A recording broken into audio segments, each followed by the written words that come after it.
Joining us from Tel Aviv now is Colonel Richard Kemp. You're actually over there, Richard. Good to have you on board. What are your feelings about this rather tense situation? We understand that, or we're being told that Iran could be planning kind of drone bombing attacks on Israel, and the tension is rising. What's the feeling over there, and what are your thoughts? Yeah, the people here in Israel are very apprehensive about this because, of course, whether Iran attacks from Lebanon using its Hezbollah proxy or whether it attacks directly from Iran itself, it could involve precision missiles and drones, which it could cause a great deal more damage than Israel's seen so far from the missile attacks it's had. So there's a lot of concern. Meanwhile, the IDF is preparing to defend against a threat like this. They've got a very capable missile defense. But I think it's one of a number of possibilities for Iranian retaliation against Israel. Others, of course, include the chance of bombing attacks on Israeli embassies around the world, as Iran has done before. Last time we saw a significant amount of saber rattling from Tehran. 3 big American warships turned up off the coast and sort of said, you be careful what you do. We're here ready to strike back directly. I understand that a US general's already flown out to meet his counterpart over in Israel.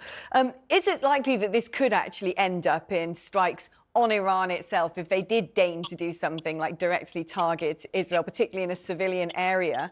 And where are we at in terms of, the rewarming of the JCPOA, the Iran nuclear deal, and whether or not Iran is close to getting a nuclear weapon? Yeah, I think if Iran strikes using Hezbollah from Lebanon, there'll be retaliation probably only at Lebanon, I would expect. But if it strikes from Iran, then Israel will, I think, have no choice other than to retaliate by airstrikes against Iran itself. In terms of the background to all this, you mentioned the JCPOA, the nuclear deal. A lot of this has come about because of President Biden's appeasement of Iran, his desperation to get back to that very, very flawed nuclear deal that Obama created.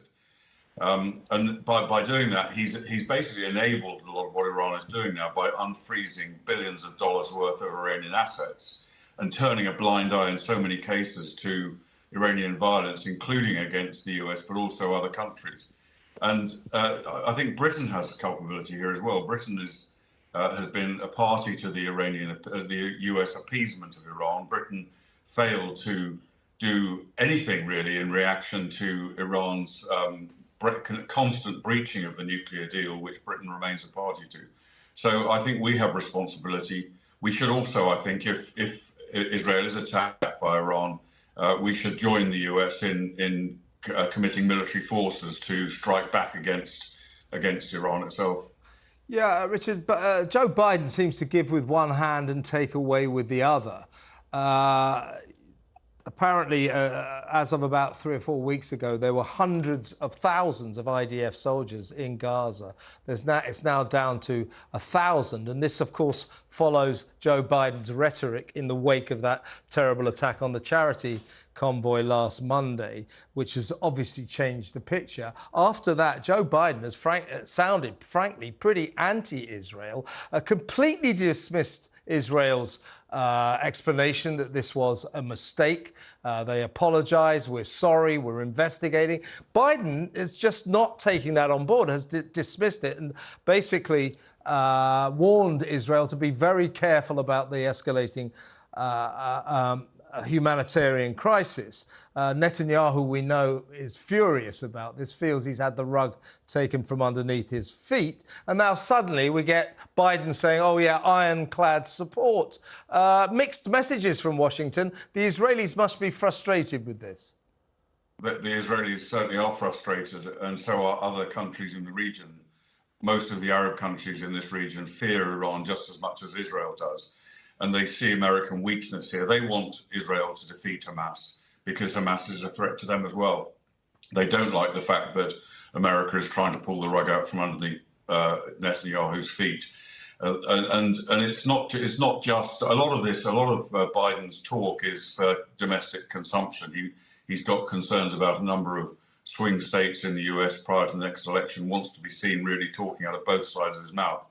But it's also highly dangerous because distancing himself from Israel, attacking Israel verbally, that emboldens not only Hamas and even provokes them, makes them stronger where they are. They're less likely to agree to a ceasefire, thinking the US and the international community are isolating Israel. But it also emboldens Iran, and I think we can, in the same way as Trump appeased Iran through the nuclear deal, and is now, in some respects, you could say, betraying his enemy his ally in the Middle East, Israel.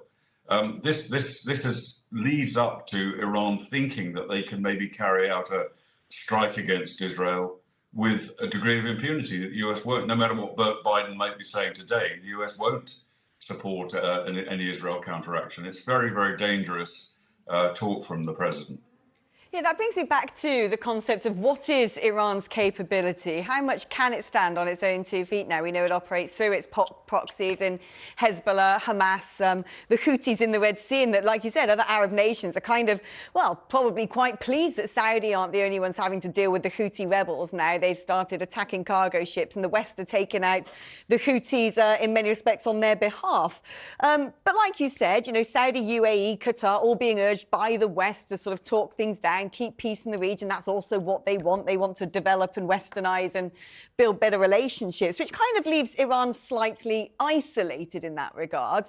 So how close is it to having sort of weapons that we should be very afraid of? Could it actually technically launch an attack on Israel, have retaliation against it, and come out swinging? Well, I think Iran, the biggest danger from Iran, there are many dangers from Iran, including the regional proxies and its own direct military capability. But another big danger is its nuclear program, which it's been allowed to advance to the point where it is very, very close to being able to break out. In other words, to create the capability of being able to launch nuclear weapons, or at least deliver nuclear weapons in some way. So that's a huge danger. But I think Israel's got very, very effective air defense systems against whatever Iran can throw at it, from the north or from Lebanon or from Iran itself. And the US, of course, also has anti-missile capabilities in the region, which could help bolster that. And Israel has the capability and has been planning for a long time the necessity to carry out airstrikes against Iran, has the capability to do that.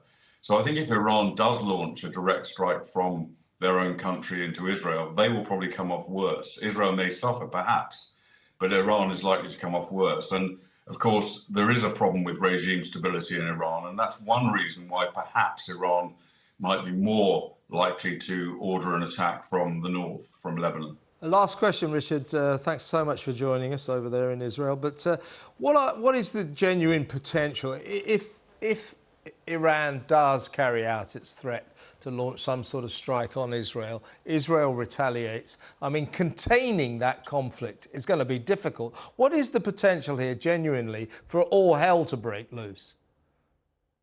Well, I'm not so pessimistic as that. I think certainly if the US and the UK join in with Israel on retaliating against Iran, which I think both of them should do if Iran launches a substantial attack, then I think that we would see the end of the story, at least this episode of the story, because Iran does not have the capability to stand up firmly against either Israel or the US and the UK. So of course, these things are extremely unpredictable, and Iran has proxies all around the region. It has terrorist cells in our country and other European countries and the US ready to carry out terrorist attacks in a situation like this.